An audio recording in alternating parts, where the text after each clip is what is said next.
Which is the short acting glucocorticoid. अल्प समय तक कारगर ग्लूकोकॉर्टिकॉइड कौन सा है? पैरामीथासोन, डेक्सामीथासोन, बीटामीथासोन या हाइड्रोकॉर्टिसोन। यहाँ पर जो शॉर्ट एक्टिंग ग्लूकोकॉर्टिकॉइड की बात हो रही है तो यह होता है ऑप्शन डी, हाइड्रोकॉर्टिसोन।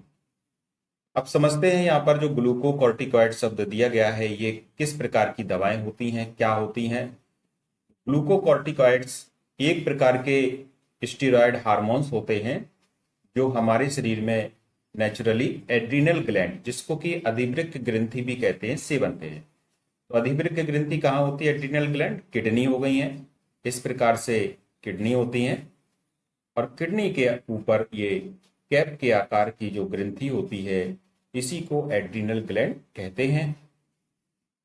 इससे नेचुरली ग्लूकोकॉर्टिकॉइड्स सीक्रेट होते हैं, लेकिन हम लोग इनको दवाओं के रूप में भी यूज करते हैं, जैसे कि आपने सुना होगा पेटनीसॉल, डेक्सामीथासोन, प्रेडनिसोलोन, पैरामीथासोन। तो इसमें से कुछ होते हैं शॉर्ट एक्टिंग, कुछ होते हैं इंटरमीडिएट एक्टिंग और कुछ होते हैं लॉन्ग एक्टिंग। शॉर्ट एक्टिंग का मतलब होता है कि जो बहुत कम समय तक कारगर हों, इनका कम समय तक ये एक्टिव रहें। तो इसमें जो हाइड्रोकॉर्टिसोन होता है ये शॉर्ट एक्टिंग है, ग्लूकोकॉर्टिकॉइड है, जिसकी ड्यूरेशन लगभग 8 से 12 घंटे होती है।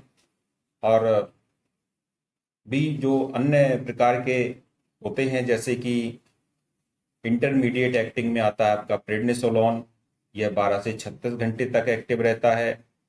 और लॉन्ग एक्टिंग में आता है आपका डेक्सामीथासोन और बीटामीथासोन, तो यह 36 से 72 घंटे तक एक्टिव रहते हैं। तो इस प्रकार से आप लोगों ने जाना, क्योंकि दवाएं तो हम लोग यूज करते हैं जनरली, कौन कौन सी दवा कब यूज करनी है, तो इस प्रकार से इसका प्रयोग किया जाता है कि कम समय के लिए देना है, अधिक समय के लिए देना है या बीच के समय के लिए देना है, तो इसका प्रयोग हम लोग करते हैं। ग्लूकोकॉर्टिकॉइड्स के जो सामान्य उपयोग हैं वो भी देखते हैं, जैसे अस्थमा है, allergic reaction, arthritis, auto immune disease जैसे lupus, rheumatoid arthritis, skin disorder, cerebral oedema, organ transplant में रिजेक्शन को रोकने के लिए ये ग्लूकोकॉर्टिकॉइड्स के सामान्य रूप होते हैं। तो इस प्रकार से हम लोगों ने देखा कि जो ग्लूकोकॉर्टिकॉइड्स हैं क्या होते हैं, इनकी एक्टिविटी कितने घंटे तक रहती है, कौन कौन से शॉर्ट एक्टिंग है, कौन कौन से लॉन्ग एक्टिंग है, कौन कौन से इंटरमीडिएट एक्टिंग है। तो यहाँ पर जो करेक्ट आंसर होगा ऑप्शन डी बिल्कुल सही हो जाएगा। हाइड्रोकॉर्टिसोन एक ऐसा ग्लूकोकॉर्टिकॉइड है जो कि शॉर्ट एक्टिंग के रूप में जाना जाता है।